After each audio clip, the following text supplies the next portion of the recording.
Hello everyone, welcome to a very special episode of Greedy Keeps. Today we're talking about Esika of the God Tree with my good friend Drake. Hello Drake, how you doing? Hello, how you doing, Braden? I'm good. I'm excited. We're back on the Greedy Keeps train. I took a 2-month break where I wasn't doing many Greedy Keeps, and now we're back to doing them every week again, I think. So I'm pretty excited about that. The 2-month break was long enough for people to start brewing a whole bunch of crazy stuff, so I wanted to get to this deck. I also want to do the Sire of Insanity deck that Rebel has been brewing. I don't know if you've seen that deck, but there's I've seen a lot of Sire Insanity decks. People are latching onto that card and realizing the power of that card in this format now. Yeah. It's kind of interesting to see. It's just a quick aside about that card. I was at a GP like 2 years ago, and my opponent, second in turn order, goes like turn 1 Dark Ritual and Tomb Reanimate Sire of Insanity, and I'm just like, oh, okay. Okay, big sad. Yeah, it was pretty brutal. Just concede, go next. That game's probably over. You win, fine. You sired us. I had a Thrasios. I got to a point where I was activating Thrasios and I still lost that game. It's like just brutal. Bates. Yeah, I think I literally went land Mana Crypt. Just the effective nuts from that start, and I still lost. So anyway, so we're talking about Esika, God of the Tree. I think I said of the God Tree at first, but Esika, God of the Tree, which is a 5-mana commander because it has a flip side. But the important thing in this deck is that it's like a 3-mana rock, right? So a lot of decks typically they play Esika. We'll say it Esika. I normally say it Esika. I don't know. Please, someone tell us how to pronounce this in the comment section. I have no idea how. Yeah. But anyways, you'll probably hear me flip. It'll probably drive some people crazy. I'm sorry about my pronunciation, but a lot of times you see this card played for its Prismatic Bridge side. You're usually cheating something to play. Sire of Insanity, if that's your fancy. I've seen Godo. I've seen Niv Mizzet, Tout Spot Tyrant, all the whole nine. It gives you access to cheap stuff in. But this deck is looking to take an entirely different direction. We're looking to use the front half, the mana creature side. The 1/4 Vigilance, taps for a mana of any color. It gives your legendaries Vigilance and the ability to tap for a mana of any color. We're looking to use that as a guaranteed 5-color mana creature that we have access to every game out of the command zone. And the reason we want that is we have the card Jeskai Ascendancy. We can pull that up. Yeah, why don't we pull that card up? That card's got a lot going on. So if you've been involved in constructed Magic over the last, I don't know when did it come out, 2014, so 7 years or so. That's crazy. That's so long. 7 years ago. Can you believe it? So when this card came out, it was explosive. It came out alongside Treasure Cruise, and it was this huge deck that took over Modern. It ended up leading towards Treasure Cruise getting banned, and the Ascendancy deck kind of died down from there. But I've seen it tried in Pioneer, and people have tried to make it happen in Legacy, and then even some stuff happened later on in Modern where people were still trying to make it happen with Sprout Swarm and stuff where you could untap your things and keep going and make infinite creatures or something. Either way, this card has kind of always been on the danger zone for a lot of the current constructed formats because it is so powerful. And, obviously the text says whenever you cast a non-creature spell, your creatures get +1/+1 until end of turn. That doesn't typically matter as much as untapping those creatures.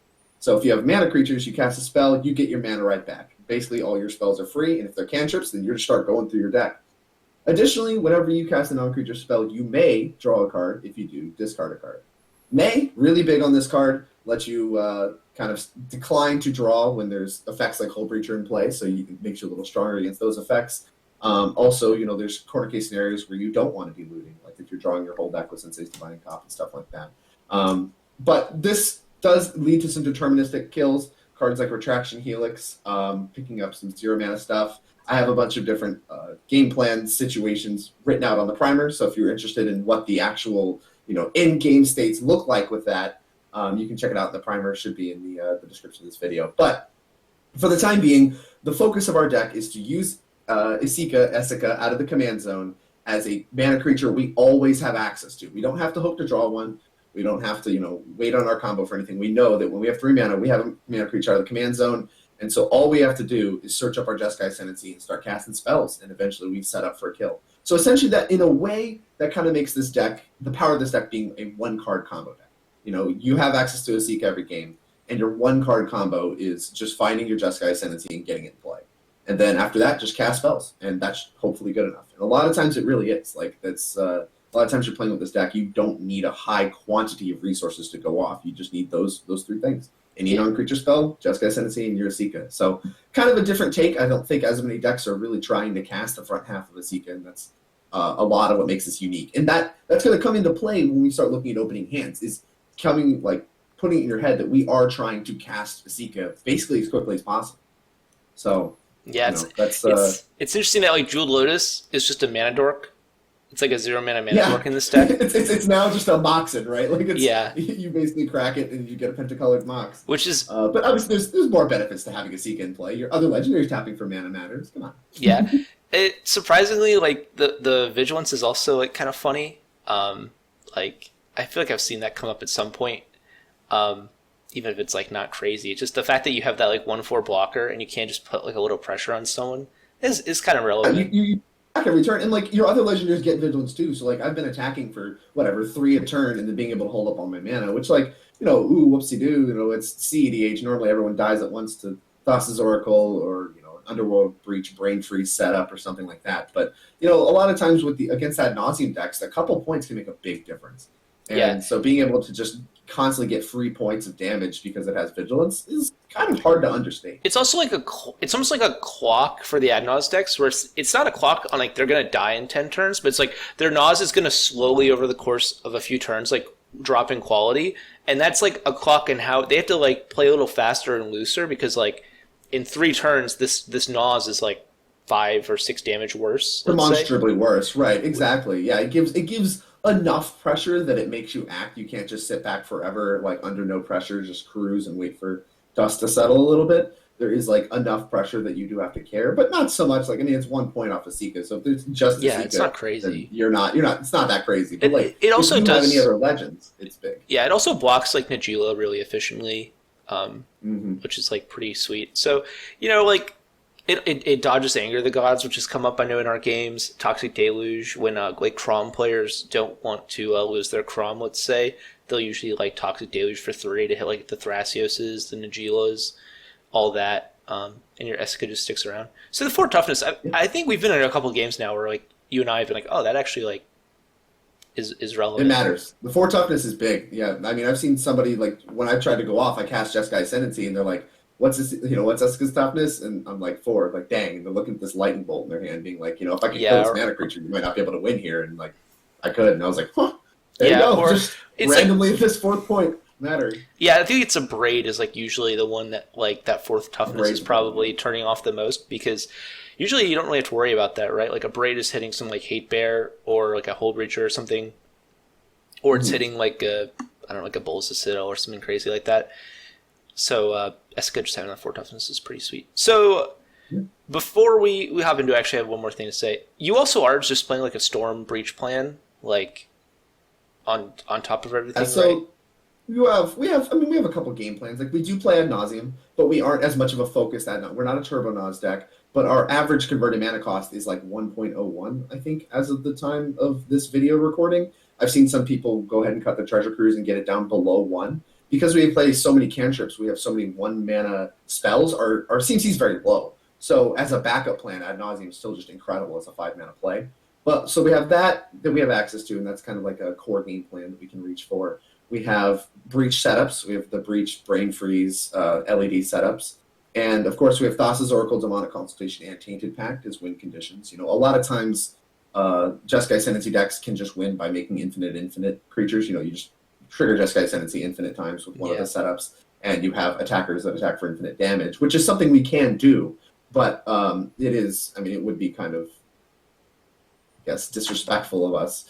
It would be irresponsible of us to not play the Thassa's Oracle combos as well. They are powerful in their own right, and do actually layer into our Jeskai Ascendancy plan very well. So those are just kind of the typical competitive EDH things that you see. You still are like a 5-color good stuff deck. Right, yeah, we still have some of that going on. We have plenty. We have not completely abandoned what makes a good 5-color cEDH deck. Yeah. But we have simply kind of swapped out our core deck identity for something a different engine, which is present in Jeskai. And one more thing I wanted to say, because I just like keep thinking of thoughts I've had like playing against this deck, because I feel like this is like a deck where not a lot of people I feel like have interacted with, just because it's like your personal brew. You think of like enchantments that are win conditions in our format, and there's like Necropotence, which has this thing where like usually it either wins turn cleanup off of like some crazy crop rotation, emergent zone thing, Final Fortune, or like it takes a whole like turn rotation to come back around, like payoff.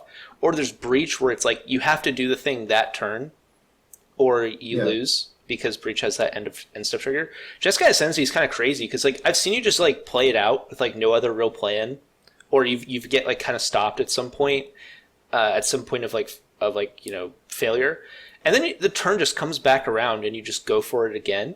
And like that's been like one of the most impressive parts to me about the card is it doesn't have it can win the turn you play it very easily just by like getting a little lucky or hitting like a treasure cruise or something. Or if you get stop like and no one removes it and they instead like counter some payoff you have or something, like let's say they counter a Retraction Helix or they counter the 0 mana card you're bouncing over and over again, you can just go for it again on the next turn. And that's just been really impressive to me. Yeah, this deck for me, where I've been the most impressed is the resilience, and like this is kind of speaks to the resilience, right? Like Jeskai Ascendancy isn't game-endingly punishing if you fail to go off with it. You can just kind of put it in play and be like, all right, like I'll try again next turn. Like you don't need a lot of resources to get started back up as long as you still have access to the Jeskai Ascendancy. But even beyond that, there's setups for every scenario basically. Like you can beat Hull Breachers. You know, I've gone off multiple times with an active Hull Breacher in play. You can beat Stony Silence effects very trivially, even though, like, you know, normally Breach that's the most impressive get stopped by, like Breach setups get stopped by Stony Silence, but we just don't really care that much at all. Like a Curse Totem would be far more problematic, but even that, you know, you can easily beat with some of the other setups. Like no matter what individual stack space is in play, you're not going to shut this whole deck down with one stack space. It's not going to happen. Like rule flaws are the hardest things to beat, but even those you can still get around. Yeah, it's like I think like Rest in Peace, it's like one of those things where like Rest in Peace hits Breach and it hits Jeskai Ascendancy a little bit, not even really that badly.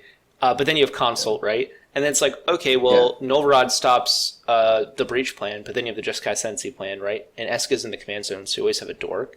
And then if they have the Curse Totem, you always have the Breach plan and the Consult plan, right? So like the deck really, because you're diversified in how many win conditions you have, and you have all like the Xeroxy stuff where you're like drawing lots of cards off your cantrips and kind of just like going through your deck really quickly, you can answer a lot of stacks pieces that are played against you, and you're very weak to like a single stacks piece. Maybe like Rule of Law is really, but even then like Consult, like because like, but those shut down so many other decks that like typically the whole table is interested in answering that, and like you can usually either counter that or find a way around it. But like those are the hardest ones to beat. But the typically played stuff that people just get for free, things like Drannith Magistrate or, like you said, Stony Silence effects, Rest in Peace effects, the stuff that's a lot more common because, you know, other decks can maintain a lot of their potency while still playing those cards in their deck, are very trivial for us to beat. Yeah. And it's funny, I've actually considered playing Thalia, Guardian of Thraben in our deck, which would be counterintuitive, but under Jeskai Ascendancy, like, every time you untap, you have that extra piece of mana. So Thalia herself,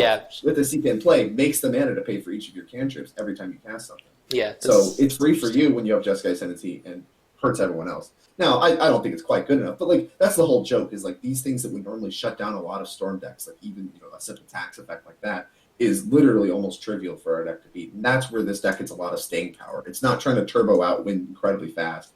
We have a lot of layered interactions with some of our cards that we can use to combo off the Banishing Neck, the Retraction Helix, and we have a lot of resilience. So once we go off, you know, we can go off in the face of a lot. We can beat a lot of counter spells on the turn that we're comboing off because Jeskai Ascendancy makes so much mana. You can overpower most of the rest of the table a lot of the time. And it just gives you a whole lot of resilience, and it's really interesting. And I'm excited to dive into the deck. I don't want to sit here and rave about how good the deck is. It's 15 minutes. We should probably get to the greedy keeps, right? So let's take a look at the first opening hand here. So our first opening hand is Breeding Pool, Polluted Delta, Chrome Mox, Mystical Tutor, Dockside Extortionist, Intuition, and Exotic Orchard. What do you think? So my paradigm, I guess, or like my motto when looking at opening hands for Esika is, can I put Esika into play on turn 2? I'm willing to ignore most of the rest of my hand if my hand has functional mana, because we're a 5-color deck, but we are very much like non-black. And so oftentimes we fetch Tropical Island first, and then we usually fetch like Plateau second, from my experience. We're very much non-black, and we only really need green to cast Esika herself, so we're kind of closer to a Jeskai deck, very, very much primarily blue because we play so many cantrips. Which is how a lot of the modern deck also is that way, right? Like you're green for your dorks, then you're playing a whole bunch of Jeskai You're green stuff. just for the mana creatures, and then you're mostly a blue deck to cast your cantrips. Exactly.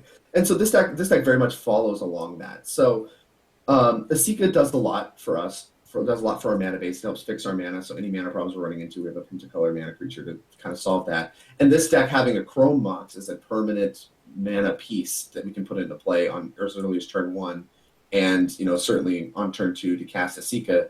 That's a big winner for me. So having 3 lands, that we can hit our first 3 land drops. That's very much within the window we're going to be trying to win the game. Is about turn 3. Being able to hit your land drop every turn is important.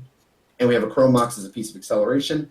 The hand's already good enough there. But this hand gets even better than that. Like, this hand has access to a Dockside. It has access to 2 different tutors, which both of which can do a relevant game plan. This mystical tutor can find either a demonic tutor or like an ad nauseum or something. And this intuition can grab a typical intuition pile, like Breach, Lion's Eye Diamond, Savine's Reclamation, or it can grab Underworld Breach, Jeskai Ascendancy, and Savine's Reclamation, and that gives you 2 different spells from that one card that the table must counter. Because no matter what, they're going to have to counter some iteration of Savine's Reclamation, as well as the card they give you on the front half of the intuition. So this hand has good mana setup, it has good payoff setup, and I honestly couldn't be happier. I would keep this one without a lot. Yeah, I think this hand's pretty sick. I think if you draw like any spell off the top, you're pretty happy, because then you just need something to exile to Chrome Mox. Right. I think this is a pretty... Right now, the hand doesn't change. I think we're exiling Mystical Tutor, right? Like, it's probably the weakest spell in our hand in its own right. Yeah, but I think the Mystical Tutor is useful because it could get you a turn 2 Naws a turn 3 Naws off the Dockside, and or even a turn 2 Naws off the Dockside if things go absolutely nuts. And you can always just fetch differently. It's not that, but yeah, I mean, you have like 2 tutors and a Dockside and some mana acceleration. That's pretty good in most decks, This hand and laid it over most commanders, you'd be pretty excited about this hand, no matter which commander you were you're representing. That's probably true. All right, so let's get another hand. So we have Arbor Elf, Mental Note. Mental Note is like Thought Scour, for anyone who's not familiar with the only yourself. You cannot Thought Scour your opponents. Oh, really?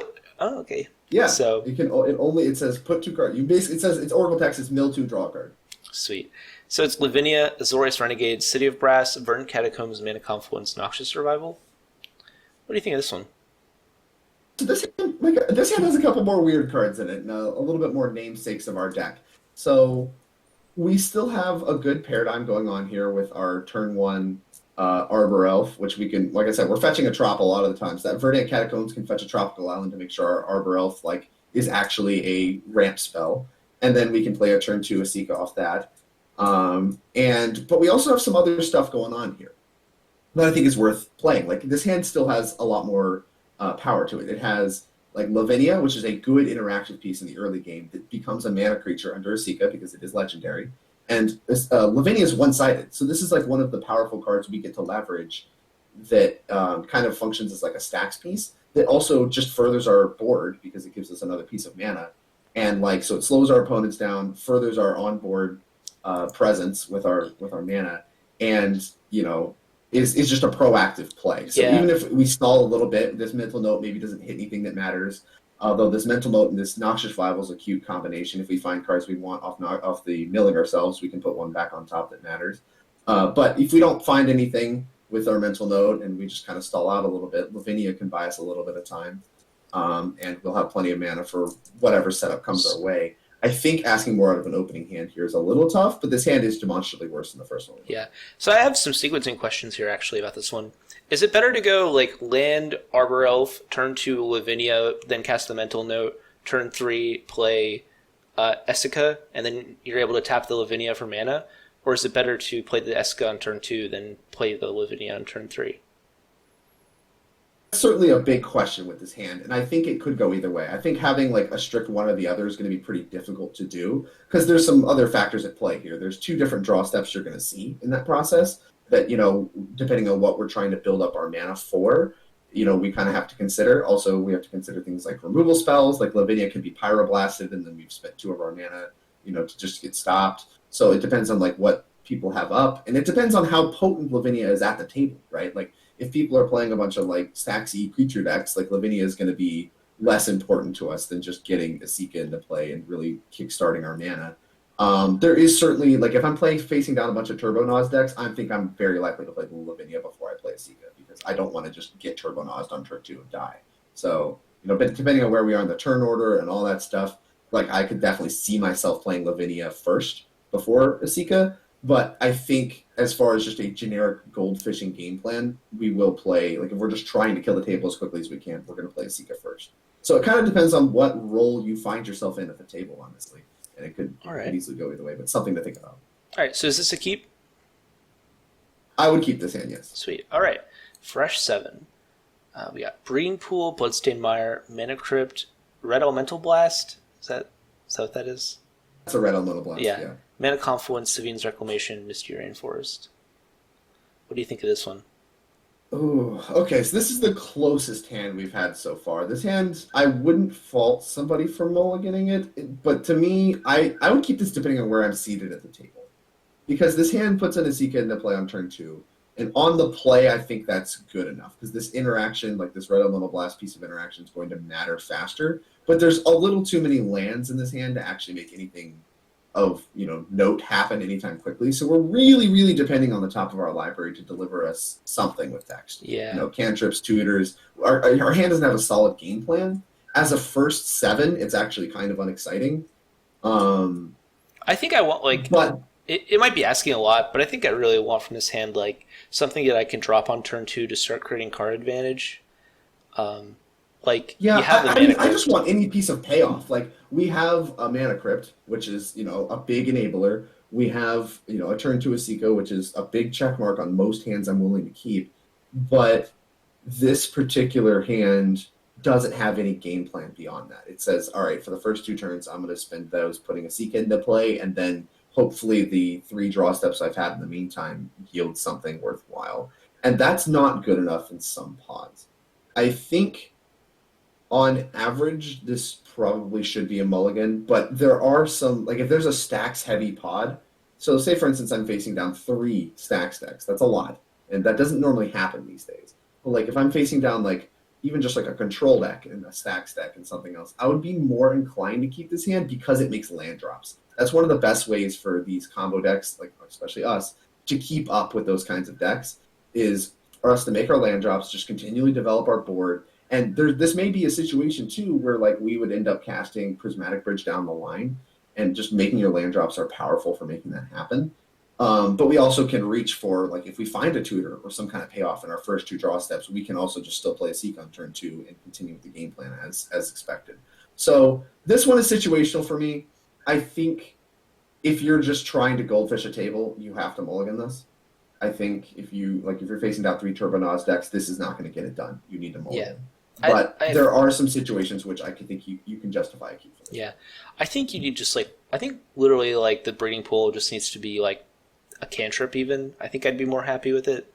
Or like if any of the lands are a spell that matters, like a cantrip or anything, like I would definitely keep it. One thing that this isn't a type of deck I play very often, but Pongo talked about this a lot on his Greedy Keeps for Najeela, is that if you play with these 5-color, I think it's true for these 5-color decks especially that don't have card advantage in the command zone, is a lot of times if they just have a single card in the deck that is the whole game plan, like Najeela has Derevi, this deck has Jeskai Ascendancy, a lot of times the card quality is just so high in these 5-color decks, especially with if you have all these cantrips, that you three draw steps, that's enough usually to find something. So you just have a ton of mana acceleration. I would kind of keep it. It's there's so much ubiquity in our deck with cantrips. We have so many cantrips compared to the average deck, all kinds of stuff that people aren't even normally playing. Ops, sleight of hands, mental notes, thought scours, just the whole 9. We have a lot more cantrips than the average deck. So our card quality is a lot flatter. In normal cEDH, the card quality is there's big spikes because the most powerful cards are way more powerful than the lowest power level thing people are putting in their average cEDH deck. But when you put a bunch of cantrips in your deck like this, it flattens it out a little bit more. So your average draw step is better. But on that note, your mulligans are also better too. Now, you're as much as cantrips, are kind of mystery cards when you're mulliganing, they also make your mulligans better because if you're looking at a one lander on a 5 or a 6, then there's just like a bunch of cantrips, and like that hand at least plays magic. So you can afford to be a little greedier and mulligan lower because you're less likely to just end up stuck with a hand that just doesn't play magic. Yeah. Just to kind of wrap this whole idea up, I think in the blind, like if you ask me, Drake, would you keep this hand more often than you mulligan it? I would call it a mulligan, but I don't think it's far fetched for me to keep this hand at all. So like that's kind of what I tried to like articulate across this entire ramble, is that like this hand is keepable in some scenarios, but if you're just trying to kill the table and get it done, which is what cEDH decks try to do a lot of the time when there's a lot of fast combo decks at the table, this hand's not getting that done. You're not going to interact with those decks efficiently with just a red unknown blast either. Yeah. All right, so let's go to our second 7. Mana Drain, Emery of the Lock, Worker of the Lock, Carpet of Flowers, Mystical Tutor, Taiga, Past and Flames Plateau. This one sometimes gets there, but just like that turn 2 commander. But this one seems kind of sketchy to me, especially with the Mana Drain and the Emery with and the Mystical Tutor with no like confident blue source. Yeah, very much dependent on like what the composition of your table is. If Carpet of Flowers works, this hand's a keep. If Carpet of Flowers doesn't work, this hand's unplayable, and that's a big swing. So like if you're sitting at a table with a single 1 to 2 colored blue deck, like Carpet of Flowers is probably working 90% of the time, and you can play turn 2 Esika, and then Emery's going to make blue mana when you cast her, and Mana Drain can be cast, and we can grab Mystical Tutor, all kinds of fun stuff. But like if you're facing down a table of a bunch of 5-color decks that are probably going to play things like City of Brasses and Exotic Orchards and all kinds of stuff like that, and may not be as likely to put an island into play on turn 1, it's not worth keeping it. And if you're first in turn sequence, you might even have to just mulligan it there too, because as soon as you put the carpet in play, people tend to hold their islands and hold their fetch lands up and stuff. And so it's just not going to be reliable even with blue decks at the table. So a fair bit of the time, this is a mulligan. But if you're last in turn order, I think this is a pretty easy keep in a table with like 3 Grixis decks or whatever. Yeah, I'm gonna call this one. I'm just gonna say this one's probably a mulligan. And we can see what a 6 looks like. Get some practice bottoming cards. So we have Entomb, Ristic Study, Brainstorm, Mishra's Bauble, Savine's Reclamation, and Enlightened Tutor. This is a really cool hand, actually. I agree. I think this is actually a pretty easy keep for me. This is a turn 2 Ristic Study, which is certainly within the range of hands I'm going to keep in most cEDH decks. Yeah. But it definitely has a lot of weird cards in it. You see like a Mishra's Bauble, an Entomb. Like, what are we entombing for in this deck and stuff like that. There's also just like a Savine's Reclamation and an Entomb, which is like sick. Just on its own. That's like really... Just go search up your Ascendancy and reanimate it into play. There you go. Yeah, this is like, if you hit a land off your Ristic Study, this is a turn 2 Ristic Study, turn 3 Jeskai Ascendancy. Like, that's pretty sweet. Yep. 4 mana Jeskai Ascendancy, yeah, no, this hand's really good. And it's kind of innocuous. I feel like a lot of times players will look at this hand, look at one land and a bunch of 3-drops and be like, oh, I don't know about this. Like, this might be a mulligan, and not really actually have the plans in this hand realized. But, that Enlightened Tutor being able to reach for a Mana Crypt, and, you get another free redraw with Mishra's Bauble to look for your second land. Like, this hand just pans out really nicely. What do you Large Flat Scrubs Tundra? What do you bottom here? I'm bottoming the Brainstorm because Brainstorm's best with search effects. We want to use both of our search effects in this hand in the opening turn. So, and you actually get to do the cute opt trick too. So, like, say the way I would sequence this hand is I would play Mishra's Bauble and the fetch land first, and then Mishra's Bauble myself. Look at my top card. If the top card's a Mana Crypt, we don't have to spew our Enlightened Tutor. So that's relevant. And, if the top card's like, I don't know, something else powerful we want to keep, then we can also wait to crack our fetch land until we draw, and then we can cast our Enlightened Tutor on someone else's turn. So the Mishra's Bauble, we get to do like a cute scry opt effect with it, with this fetch land. And Brainstorm, because like I said, we're using both of our search effects, it gets a lot worse. Like, we still have Entomb, I guess, but like we don't want to just use Entomb to shuffle. We want something a little more free. It just doesn't really it doesn't really meld well with what our hand wants to do here. And we Yeah, don't really have the extra mana in the first few turns. I actually think like if you were to show this someone a hand and they're like, "What's the worst card in this hand?" It would probably be Mishra's Bauble, right? When you get to thinking about like how you actually have to sequence this hand, I think Brainstorm's like actually the pretty clear bottom, right? I agree. Yeah. So this Very is, much agree. I'm actually really happy that we got to look at this as a six because it Yeah, this is a cool hand, and it's cool because this is also divergent from like any of our main game plans. You know, this hand doesn't just spew a Jeskai Ascendancy into play. There's a lot of flexibility with it what we got going it on. does do that. It also plays a turn two heuristic study, which is pretty Yeah, good. yeah. Well, or we might end up entombing for an Underworld Breach with this hand because we have an entomb, and we can just go entomb the Brain Freeze or That's a whatever. good You know, point. however this hand plays out, like we can grab.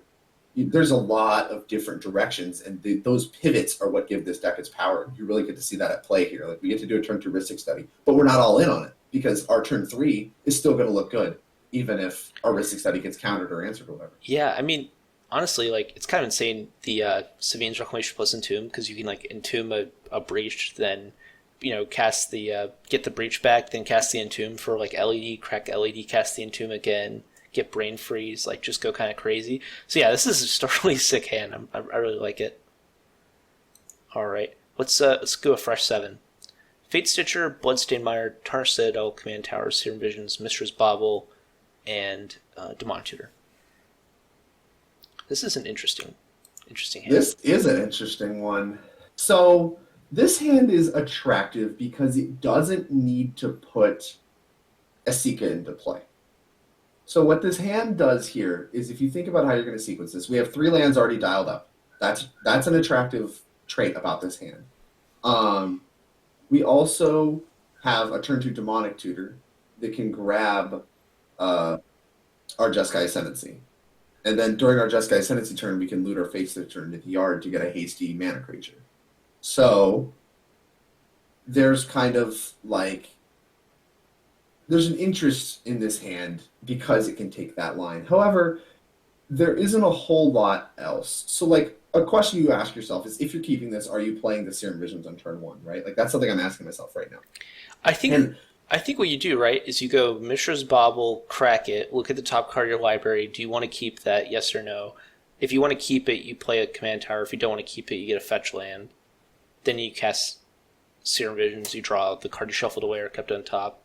Then you scry 2, right? Like that's a few cards you get to look at. So that's the direction you could take with this hand, but keeping in mind, so like let's say we want to try to win the game on turn 3. Like let's pretend that's something we're going to try to devote all our resources to doing. We want to try to win the game on turn 3. Our Serum Visions needs to look for a mana source, so some permanent thing to stay in play that makes mana, and ideally cast a Jeskai Ascendancy. So if it produces blue, there's big ups for that. And we also, I mean, mana creatures are pretty reasonable too, but we also want to hold the Mishra's Bauble because for Jeskai Ascendancy, it's a free trigger. So it will allow you to loot your Fate Stitcher into the yard without committing any mana, and that way you can pay the 1 to unearth it with your 4th mana source on turn 3. Now, that might just be too slow. Like, realistically, if we keep this hand, is 5 looks, which is what you would get with Mishra's Bauble plus Serum Visions, right? Because you get 2 looks with the Mishra's Bauble search, and then you get, if you bottom both cards, you look at a card deeper when you draw with Mishra's Bauble. So you get essentially a really slow 5 looks at something that matters with Mishra's Bauble plus Fetchland and Serum Visions. Is that more powerful than just going ahead and trying to mulligan for a better hand? I think it is. I think this hand is a keep, but it's on edge. Like, I think a lot of times you do want to keep mana sources in this deck. Like, you are pretty attracted to mulliganing aggressively into things that accelerate you. But given that this hand makes its first 3 land drops without any extra setup, and we have a lot of selection at our disposal, I think we can set up a turn 4 kill, a turn 3 kill if we're aggressive about it, or a turn 4 kill with backup if we wanted to, like some kind of protection for it. And that to me is good enough. Demonic Tutor is a very powerful card. I can't really understate how imposing, without Demonic Tutor's hand's an easy mulligan. Like Demonic Tutor is certainly carrying a lot of the weight in this hand, being able to just pivot our plan for whatever's going on in our pod. And Fate Stitcher does allow us to maybe sidestep spending our turns casting Esika, which is also a big part of this hand's plan. And And I think it kind of all wraps together to being a unique setup where I think our cantrips are powerful enough here as well that we can keep this and have a pretty good win rate with this hand. Yeah, I think 5 looks is like a lot. Like it's like kind of crazy. It is.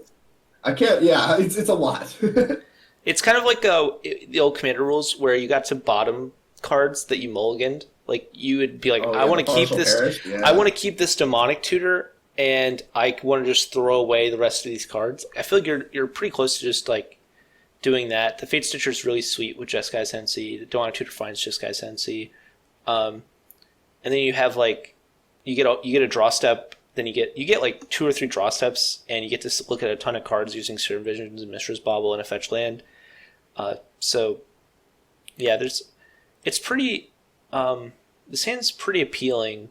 I don't know. I think it's like pretty likely our second 7 is about as good as this hand, to be honest. Like I agree with that as well. like it's really just like a personal preference because you're probably gonna like the cards in this deck are really good, and so if you get a fresh 7, you're probably also going to have a hand filled with cantrips and other powerful spells, right? And a powerful card or two, right? And this is what I was talking about at the very beginning, right? Like those 2 cantrips being unknowns makes talking about hand keeps a lot more dynamic because you have to discuss how you're going to maximize those, how that plays into your game plan, so on and so forth. But because it flattens your power level, any hand, like you just mentioned, that was a really good point. Any hand you mulligan to is just going to be like a powerful card or 2, maybe some lands and some cantrips. And like, so this is what the composition of a lot of your hands is going to look like, even mulliganing. So if you're mulliganing this, what are you keeping, right? Like, what hands? I think you're hoping for like a piece of mana acceleration. I think like if you look at this hand, the issue that this hand has is there's no mana acceleration, right? Like if the Tarnished Citadel was a dork, this hand just be pretty much a snap keep, right? Set off, yeah, absolutely. So unbelievable. So you're just like, I want like a card, like I want an Enlightened Tutor instead of a Demonic Tutor, and a Mana Dork instead of a land. That's like probably the math you're doing in your head if you decide to mulligan this. At least exactly. In my opinion. Yeah, and like there's obviously some amount of table interaction that matters too, although a little bit less. Like if you think like you need a piece of acceleration in order to go fast for whatever reason, like maybe you mulligan this hand for that reason. But in an average pod where there's going to be some amount of interactive decks, some amount of fast decks, I would keep this hand because I think this hand can adapt its plan with all of these looks we have at cards. We can adapt our plan to what fits the current table we're at pretty easily. All right, sweet. Do you want to do like one more hand? Yeah, I think one more hand's left. I'm having a great time. Sweet. All right, so Bayou, Mana Confluence, Tarnished Citadel, Fierce Guardianship, Demonic Consultation, Verdant Catacombs, and Lotus Petal. Ooh, this is a good hand to end on because I think there's a fair bit to talk about here. So this hand has a turn 2 Esika with a Fierce Guardianship as a piece of interaction. That's pretty attractive. That's hard to beat in a lot of situations. If you told me my hand does that, I would be like, all right. I wish the Demonic Tutor was. I wish the Demonic Constellation was like a Demonic Tutor. That's what I would. Oh, I mean, sure. Then there's not a lot of discussion. Yeah. It's just easy snaps. But this hand actually is interesting because Demonic Consultation kind of sucks. Now, I don't know how attached the average cEDH player is to Demonic Consultation being a castable Magic card, but I basically assume if you cast it and there's no Thassa's Oracle in the play, you're about 50% to just lose the game. I don't know what the actual math is, but it's not that high. Experience, I lose the game about half the time because either like my card's too far down or I exile like combo stuff. Not just like flipping the top 6. I'm talking about just exiling enough of my deck that I'm just trying to cobble together something because whatever my Thassa's Oracle is too high in the list of. I think before I hit my card or something like that. I think that's like a deck building thing. Like my decks, I play very few win conditions. I generally like play Praetor's Grasp, Finale Devastation, and then maybe one more win condition in a lot of my black-green decks. So for me, Demonic Constellation is just totally dead. Some people build decks that they're on Laboratory Maniac, Jace, and they're on Thassa's Oracle, and then they're also on Praetor's Grasp, right? And so like they don't really care. Jeez. They can just do whatever the hell they want to do, and cast the Demonic Constellation. So I guess like that. There's a question like so this is a deck that cannot just like pop off a Demonic Consultation. A lot of win conditions. Like we have Breach plus Brain Freeze stuff, we have Jeskai Ascendancy stuff, and we have Thassa's Oracle stuff. So like that gives us like 3 payoffs, 3 win conditions that we can actually end the game with. And that's not a ton, but it is enough that I have cast Demonic Consultation in order to, like, I think I have a spot. This is my window. I'm going to Demonic Consultation name Jeskai Ascendancy or something like that and just try to win. And that is the most common name when I do cast Demonic Consultation that's not just, naming Abandoned Hope to win the game with Thassa's Oracle. Like, when I'm trying to actually use the card for its effect, I name Jeskai Ascendancy. And that is what this hand wants to do. Right? Like, that's, if you think about how this game's playing out, if you don't draw anything else that matters, that's probably what this hand's going to do. And to me, I think there's going to be a pretty big split on players for this. Like, there's some players that are going to snap this off, and there's some players like me who are a little like, ugh, like, do I have to? Like, you're like pulling my arm here to make me put that card on the stack. But the rest of the hand is so powerful. But, like, even still, like, Lotus Petal not being a permanent mana source makes it like one of our weaker turn 2 Esikas, right? Like, it's still not. We don't have as much mana on our turn 3 as we'd want. We don't have 5 mana. We still probably only have 4. But that Fierce Guardianship really can't be understated. Like, a free counterspell when we want to tap out on our first, like, turn or 2 is really attractive. And we have 2 draw steps to hit just, like, stuff that matters, like any kind of fuel at all to go off with Jeskai Ascendancy. And I think with a piece of interaction, Demonic Consultation being, like, one of our worst possible ways to find Jeskai Ascendancy, but it does still do the job, and a turn to Esika, I think this hand's a keep. But I'll be honest with you, I'm going to groan before I put that Demonic Consultation on the stack. I'm here to tell you right now. Yeah, going back to our last keep, like, does the average hand have, like, is better than this? I think so. Like, this Lotus Petal isn't permanent, so any of our dorks are better. Any of our Chrome Mox or Jeweled Lotus, any of those are better. Demonic Consultation is the worst of the tutors. Fierce Guardianship is one of the best of the counter spells. But then you have 4 lands, so that's like 2 slots you have. I want to see like 2 lands probably. That's the number I want to see, maybe 3.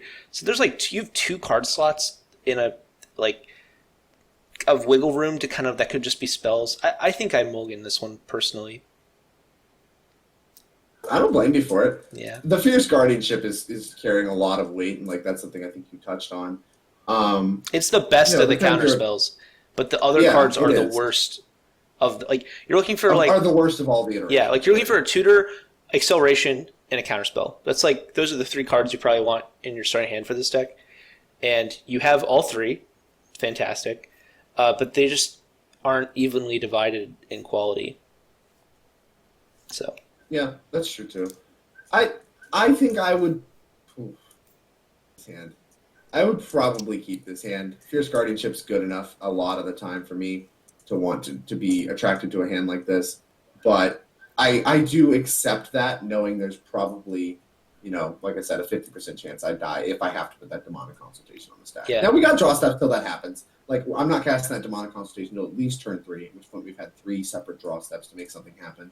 And these extra lands are bad, but having the cards in hand to discard away to Jeskai Ascendancy when we have it is, like, not irrelevant. Like, my plan would basically be that 1 or 2 of those are hopefully going to be Jeskai Ascendancy fodder once we hit a cantrip or whatever. But can I make an argument against the turn 3 Ascendancy?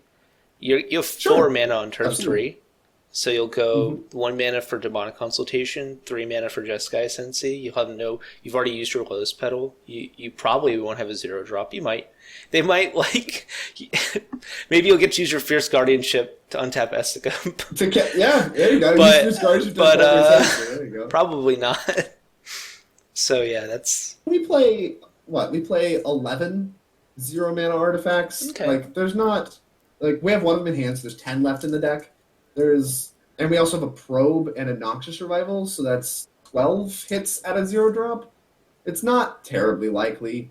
You can Noxious Revival the Lotus Petal, which is pretty sweet. So if you do hit like a cantrip, you can just throw one of those lands away or something. I have to hope that we're going to draw, like, a piece of acceleration somewhere along the way. Obviously, if we drew a mana creature off the top on turn 1, this hand's just nutty. But, like, I think even if we draw, like... Even, like, Enlightened Tutor is really good. Like, if you just, like, drew an Enlightened Tutor instead of a Demonic Consultation, that, like... If we have to not use Demonic... Like, if we can sidestep using Demonic Consultation, that's incredible as well. You're right. Yeah, basically, we want to do anything but put this Demonic Consultation on the stack, but even still, we probably will put it on the stack when we're comboing off a Jeskai Ascendancy, which means that, we're probably going to need a name like Retraction Helix, Vanishing Knack, or whatever, Yeah. and get one of those effects. I think your hand has to just be slightly better than this, but that's just my opinion. I'm kind of curious. Can I hit this deal another hand button and see what happens? Mulligan. Let's mulligan it. It's much more fun that way. Oh, this is different. I like this. Pyroblast, Command Tower, Sleight of Hand, Verdant Catacombs, Soothing Reclamation, Tormod Script, Kinnan. This is really interesting. This doesn't have a turn 2 Esika, but it has a Sleight of Hand, which is kind of sweet. It has a turn 2 Keenan. Yeah. Which on turn 3 makes 2 mana if you cast Esika. Oh, that's really cool. Whoa. That's sweet. Yeah. Oh, that's sweet. So Tormod Script is a relevant piece of interaction. It is a 0-drop for Ascendancy stuff and for our Emery kills, because you can line up with Emery, you can line up some kills with Jeskai Ascendancy, just casting the same thing and cracking it over and over again. But Tormod Script, with all of the breach stuff going on, a lot of Reanimator stuff going on, I mean, even I've stopped Hulk kills, Protean Hulk kills, by just having a Tormod Script into play. I really can't overstate. I cannot absolutely overstate how powerful Tormod Script is as a interactive piece compared to what it looks like it is on paper, because it is just so powerful to just leave in play, and it slows the whole game down, because people can't just Wheel of Fortune into some wins because they just put 7 cards in their graveyard and blah blah blah blah. Tormod Script just shuts a lot of that down, all while being a 0-drop thing that we can pick up with Retraction Helix, or we can use with Emery, and then even just having Emery in play and using it multiple times, you have somewhat of a stacks lock-ish on the table. Graveyard stuff's not being used. You've kind of built your own rest in peace-ish. So we have 2 pieces of interaction in my mind. We have a Crypt and a Pyroblast. We have 2 lands, a Cantrip, and, kind of Keenan. So having kind of broken down my opinion of this hand, I kind of want your thoughts first, Brayden. Do you think this hand is better than our previous hand? I'm going to say it's really hard to say this. Again, the sleight of hand, the cantrips make it's strictly different. I agree. It's a different hand. We have a different plan. Yeah. I think the Kinnan is pretty sweet. I think the Savine's Reclamation is really sweet.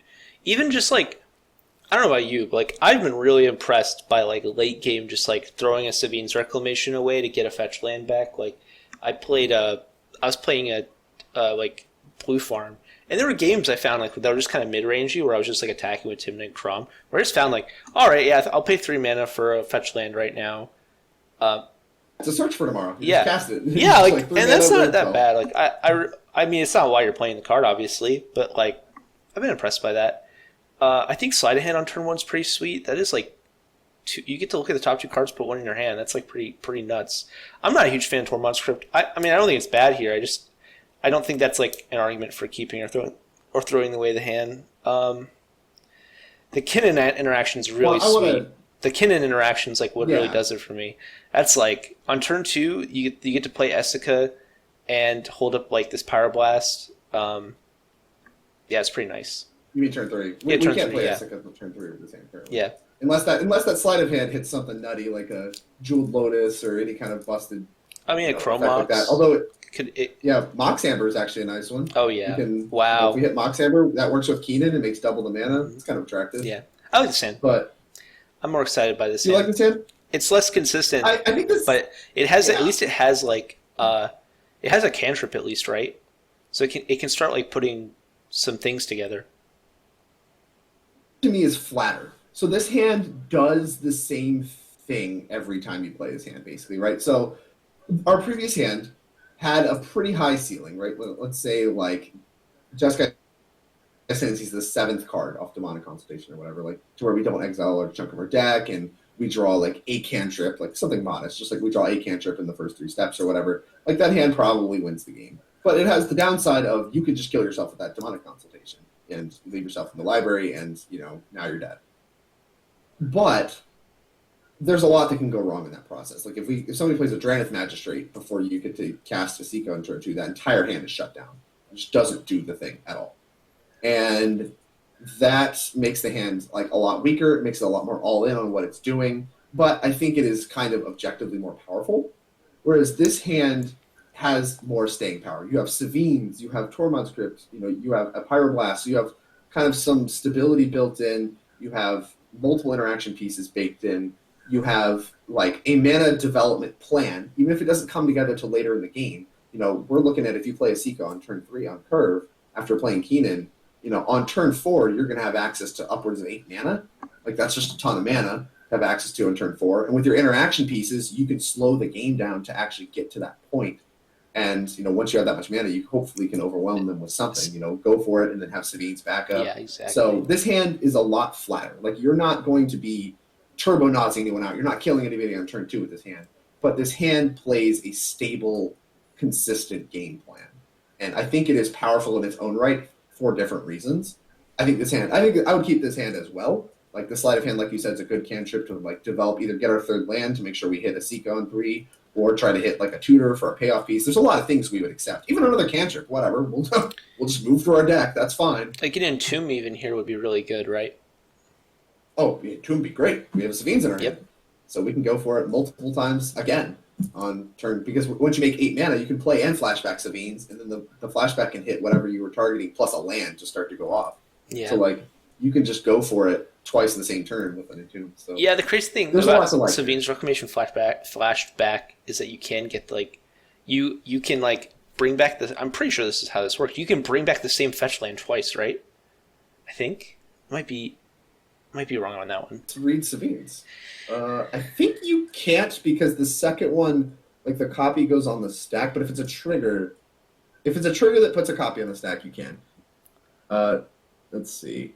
If this spell was cast from a graveyard, you may copy this spell and may choose a new target. That looks like it's part of the resolution. Yeah, that sucks. All right. So I think you can. Ah, that's too bad. That sucks. I'm wrong. Okay. Savine's Reclamation, I mean, it didn't need to be able to do that. It was still pretty good. But I'm kind of sad. Card's powerful. All right. So yeah, that was interesting. I'm glad we had that conversation. This hand was really interesting to talk through, and Keenan's a card I've been trying, and I think we really get to see it pull its weight in this hand here. Yeah, I think this deck's like one of the more like unique, I guess. Like this deck doesn't have like a lot of the things that like I think like most decks I play are. Like I like to build decks that mulligan hyper aggressively. The card quality is insanely diverse, is a nice way of saying it. Like there's just 10 out of 10s, and then there's like 0 out of 10s, and the 0 out of 10s are just so you can play your 10 out of 10s.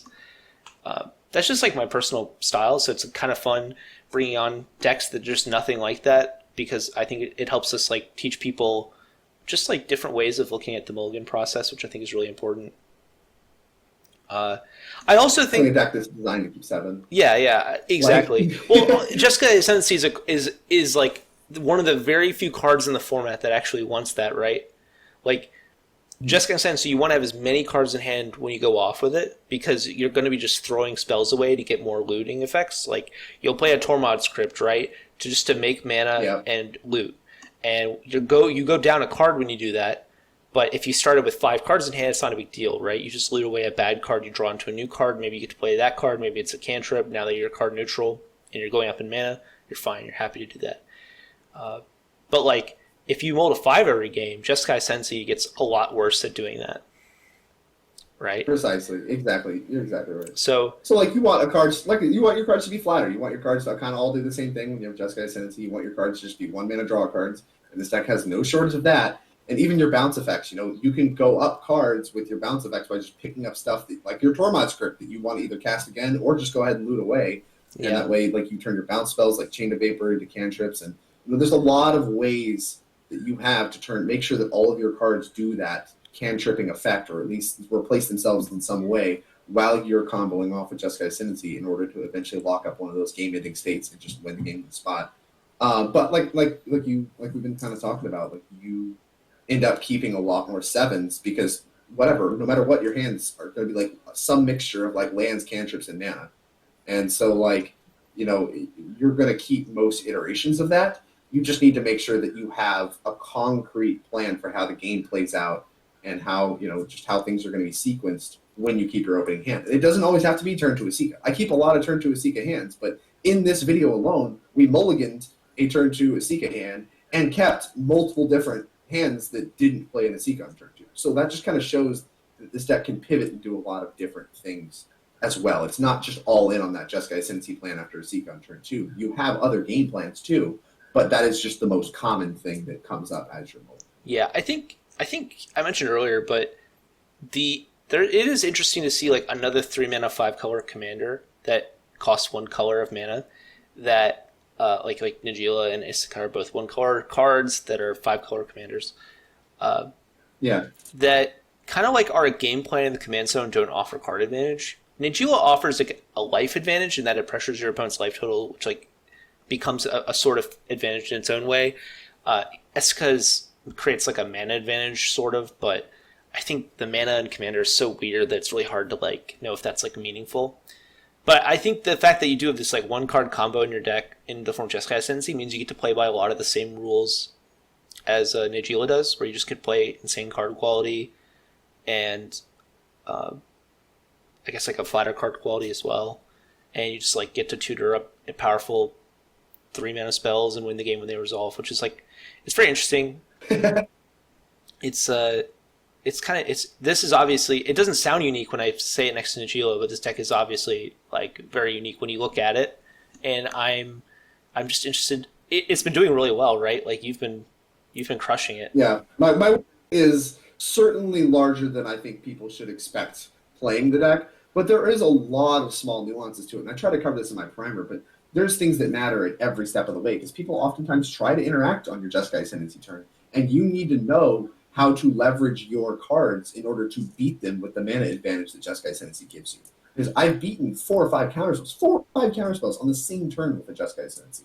Just like being able to cast more spells, keep going things. They counter something, fine, that's all right. I'll loot anyway, like cast another spell, just keep going, find another thing that matters. And like, you know, it doesn't happen every game. Sometimes you do get beat by 2 or 3 counterspells or whatever, but there's a lot of micro interactions with just stacking your Jeskai Ascendancy triggers. When are you untapping? When are you looting? Make sure you build your stack.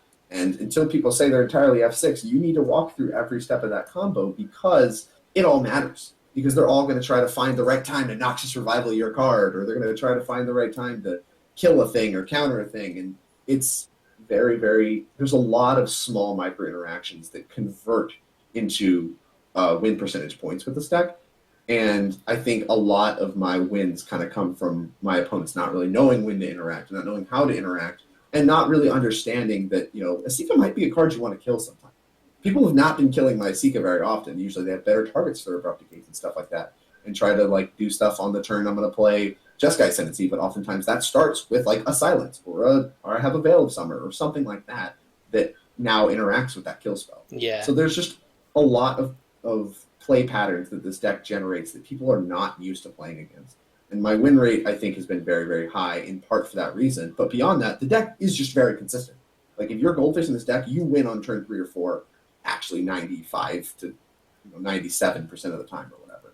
As long as you're mulliganing to good hands, like we've given you plenty of instruction on how to do here, and, you know, playing tight, like on most of my Goldfish hands in turns 3 or 4.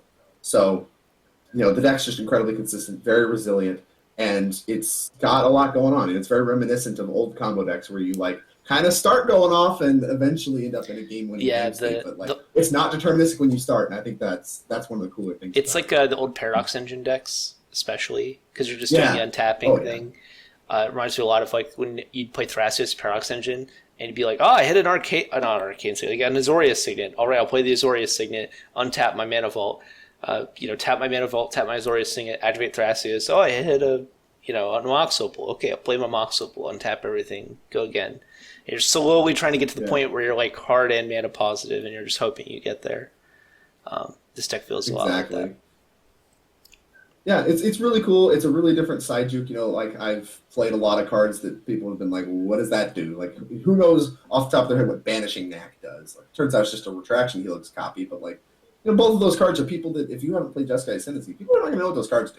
Oh, yeah, like, no. Those are very Jeskai Ascendancy specific cards, and it plays a lot of unique stuff. It has, like, a unique strategy that, from my experience, has been very powerful. Having such a low CMC to be able to cast multiple cantrips on, you know, in a turn when you have Esika out and stuff like that, really get your game plan going, and you have a lot of unique interactions and stuff like that to give your deck a completely different angle from anything I've seen in cEDH. Yeah, sweet. Really excited to keep playing with this deck. Yeah, if you guys, are you still making content? I think you made for coolstuff.inc.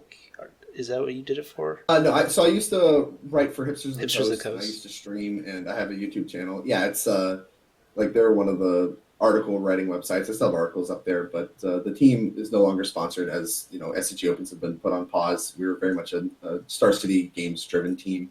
I have thought about approaching cEDH content again, but I haven't really thought. There's like a lot of podcasts out there. There's Greedy Heap's actually really cool in that it's very unique from what I normally see of cEDH content, but a lot of stuff, I feel like there's a lot of content. It's very, very swelled for how much is being consumed. And I've been trying to put a lot of thought into how to approach that uniquely. And I've thought about starting to write articles on cEDH, highlighting deck lists, highlighting stuff like that.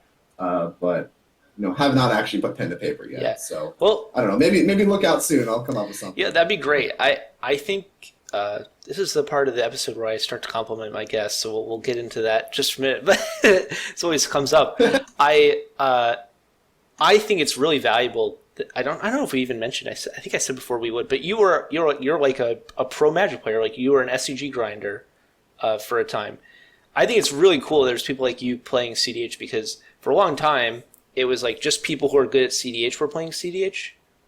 And now it's getting to a point where there was a Hare Ruya article that came out a few weeks ago by another player who plays. I don't know if he's also professional, but he's like a grinder as well. At least there's like you playing, and I think that's going to add like a whole bunch of information because the things that as a person who's good at cEDH are different than the things as someone who's just good at Magic. And so I think that's like really interesting. So if any of you watching know any other pro Magic players, you should get them playing cEDH too, so we can learn from them. So yeah, I'm pretty excited that you're playing the format and brewing decks and just talking about it. And if you made content, I think that'd be sweet. I'm into it for now. It's really nice to be able to hook into the content outlets like you provide, Brendan. You provide a lot of really good content for cEDH players, and you have a good head on your shoulder for thinking about this format. And it's been really nice kind of getting on-ramping to the format, like kind of being able to talk with you and talk, kind of deck building philosophy and even just gameplay philosophy. We spent a lot of time just talking back and forth about that. I mean, we could probably stay on this video for hours and just talk. We're already cEDH. I remember. I think I told you. Time, I'm sure. I think I told you before. Like I can talk my head off. I think I told you before. Like we got an hour is about as long as we can go, probably. So we probably got to stop. Thank you again for coming on and talking about Esika. This deck's pretty sweet, and I hope people pick it up and have success with it. I'm excited to share this on like the Facebook page and everything because I know people are going to go, "What?" when they see it. So it's going to be fun. It's going to be sweet. And I'm going to put it in the primer too, so people can kind of, under the handkeep section, people can kind of see that and have access to that. This has been a really, really good discussion. And honestly, I'm excited to have more people looking at Jeskai Ascendancy. I know people were trying to do stuff with Giganta. And I think Giganta being 5 mana kind of puts it out of reach of what you normally want to do with Jeskai Ascendancy, being able to like win at a reasonable pace. But, Esika does provide that, and there's just a lot of power in this deck. It's really been very, very impressive. It's kind of come out and impressed me. Even I thought this was going to be the worst of my brews I've come up with so far, and it's easily been the best. That's awesome. I'm excited to keep working on it, and I really appreciate you having me. Oh yeah, sweet. All right. Have a good one, Drake. Have a good one, everyone watching. Please check out the description for the links to the Patreon and links to this deck list and the Discord. So, is there an Esika Discord? Is there a Discord where you do any brewing on? Put Esika Discord together independently. Like I think there might be some for some other variants of the deck.